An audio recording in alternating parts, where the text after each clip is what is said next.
Halo, selamat pagi semua. Selamat berjumpa kembali.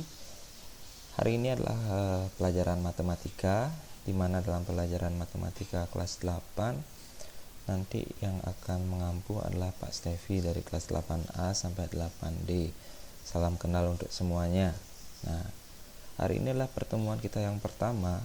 Jadi untuk pertemuan kita yang pertama ini kita fokus pada perkenalan materi dan masuk pada materi bab 1 untuk mengenal lebih awal dulu tentang materi yang akan kita pelajari. Baik, untuk pertemuan yang pertama ini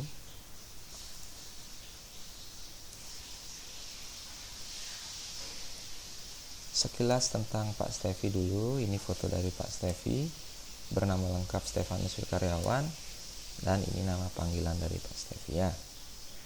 Baik, untuk matematika di kelas 8 tentunya ada sedikit perbedaan dengan kelas 7.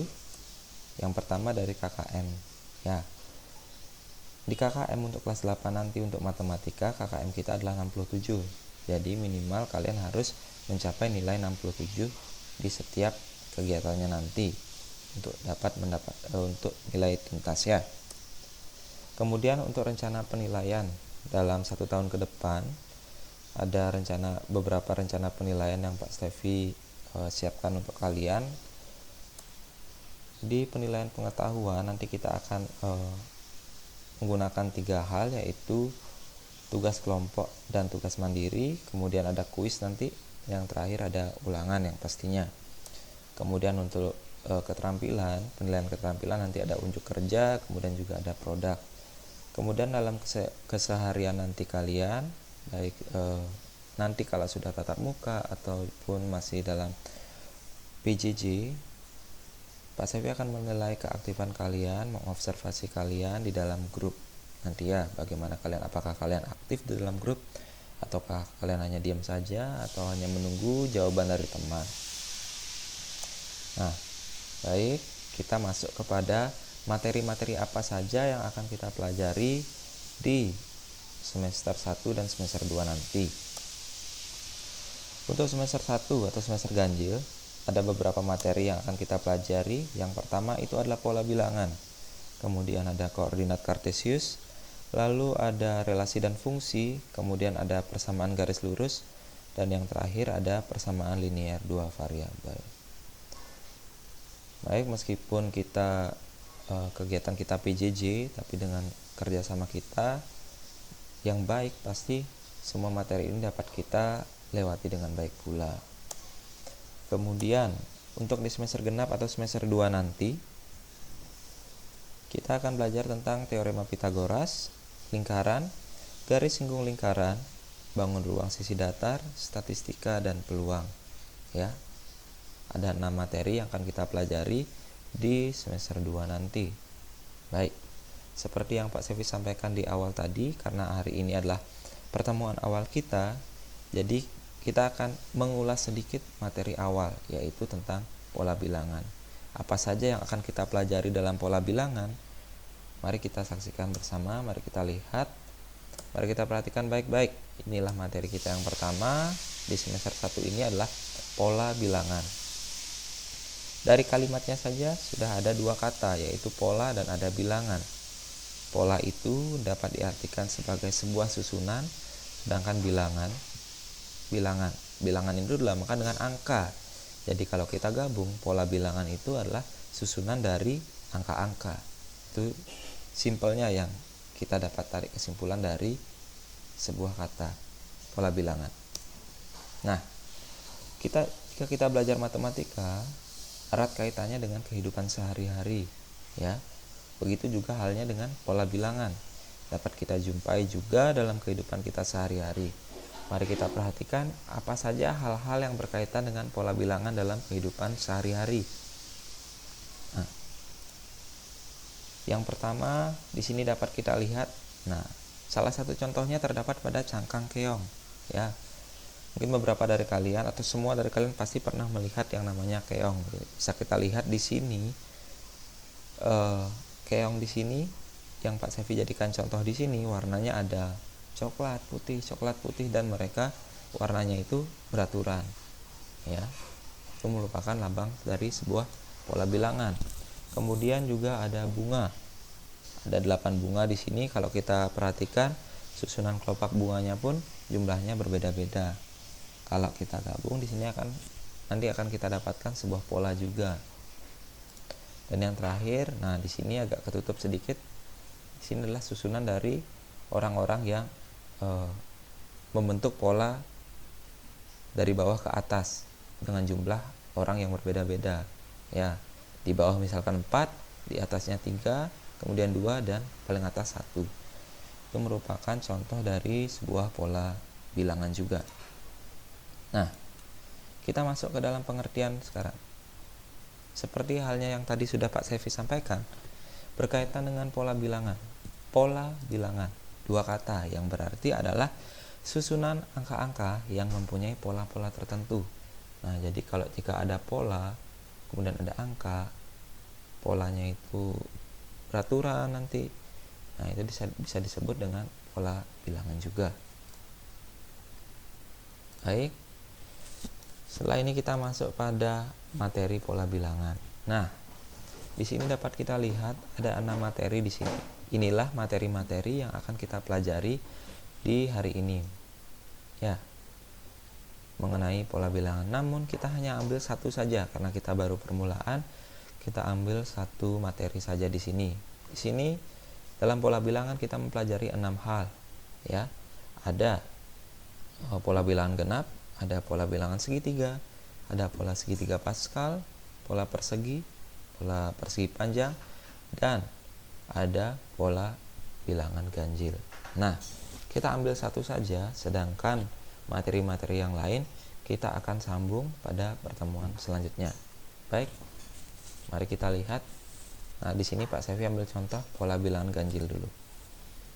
Nah, kalau kita mendengar dari kata-katanya, pola bilangan ganjil.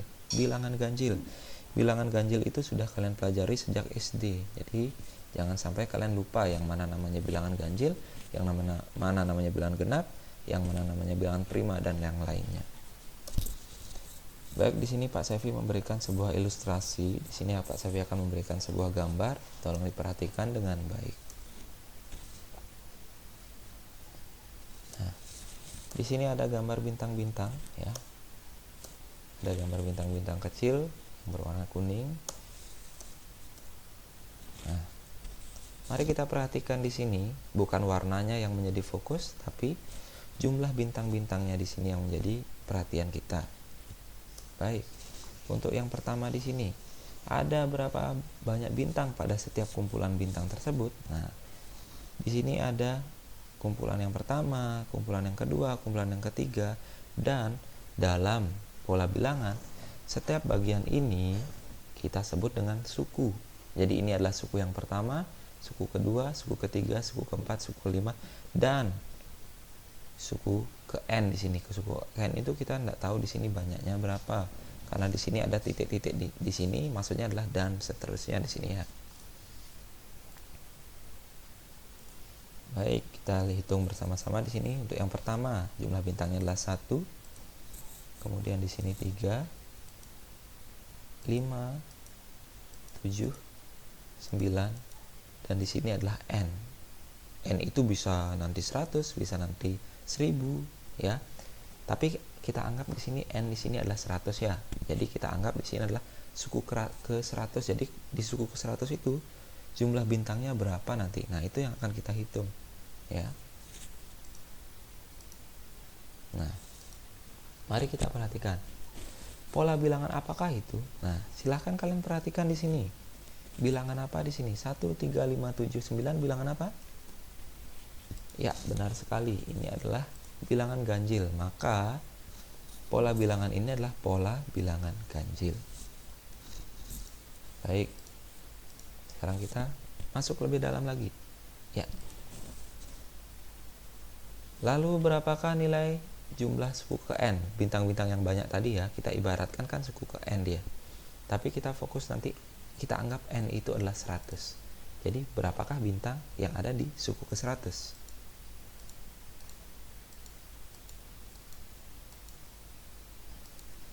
Baik, kita di sini lihat jumlah dari masing-masing suku. Suku pertama, suku dalam sebuah pola bilangan dialamatkan dengan U besar ya, U1, U2, U3. Tapi dalam nanti kalian membaca, jangan dibaca U1, U2, U3 ya. Kalian baca suku pertama, atau suku ke-1, suku kedua, suku ketiga, dan seterusnya. Nah, di sini Pak Sewi berikan tanda seperti ini, semoga kalian bisa mengerti maksud tanda ini. Nah, 2, 2, 2, 2. Nah, 2 di sini maksudnya adalah selisih dari setiap suku. Jadi kalau kita lihat dari suku pertama ke suku yang kedua itu selisihnya adalah 2. Suku kedua dan suku ketiga selisihnya adalah 2. Jadi setiap suku itu memiliki selisih yang sama, yaitu 2. Nah, dari selisih yang sama ini kita dapat membuatkan rumus sehingga dapat mempermudah kita untuk menghitung suku ke N ini, atau yang kita anggap sekarang adalah suku ke-100. Jadi kita dapat membuatkan rumus untuk mempermudah kita dalam menghitung. Jadi tidak mungkin kan kita menghitung dengan bintang yang kecil-kecil seperti ini, kita hitung satu persatu. Kita membutuhkan waktu yang sangat lama. Bayangkan saja kalau itu kita ulangan, kemudian kita menghitung satu persatu. Berapa waktu yang kita perlukan? Mari kita fokus sekarang. Ya. Suku pertama, suku kedua, suku ketiga, sampai ke suku kelima, dan suku ke N. Atau sekarang kita anggap saja suku ke N itu adalah 100. Nah, di sini kita sudah dapatkan selisihnya sama. Nah, kita anggap seperti ini ya. Dengan selisih yang sama, dengan suku yang sudah kita ketahui, suku pertama yang 1 ini kita dapatkan dari sini. Suku pertama itu 1 kita dapatkan dari 2 dikali 1 kurang 1. 2 ini didapat dari mana? 2 ini didapat dari selisihnya yang sama ini. Kemudian 1 ini didapat dari mana?